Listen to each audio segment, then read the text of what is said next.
অমলকান্তি আমার বন্ধু। স্কুলে আমরা একসঙ্গে পড়তাম। রোজ দেরি করে ক্লাসে আসতো, পড়া পারত না। শব্দরূপ জিজ্ঞেস করলে এমন অবাক হয়ে জানলার দিকে তাকিয়ে থাকতো যে দেখে ভারী কষ্ট হতো আমাদের।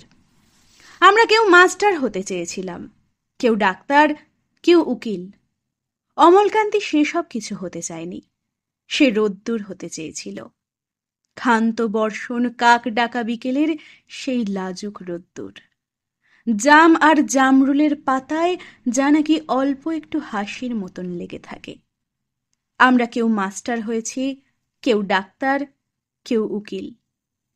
অমলকান্তি রোদ্দুর হতে পারেনি। সে এখন অন্ধকার একটা ছাপাখানায় কাজ করে। মাঝে মধ্যে আমার সঙ্গে দেখা করতে আসে, চা খায়, এটা ওটা গল্প করে, তারপর বলে, উঠি তাহলে। আমি ওকে দরজা পর্যন্ত এগিয়ে দিয়ে আসি। আমাদের মধ্যে যে এখন মাস্টারি করে, অনায়াসে সে ডাক্তার হতে পারত। যে ডাক্তার হতে চেয়েছিল, উকিল হলে তার এমন কিছু ক্ষতি হতো না। অথচ সকলেরই ইচ্ছে পূরণ হলো, এক অমলকান্তি ছাড়া। অমলকান্তি রোদ্দুর হতে পারেনি। সেই অমলকান্তি রোদ্দুরের কথা ভাবতে ভাবতে ভাবতে ভাবতে যে একদিন রোদ্দুর হতে চেয়েছিল।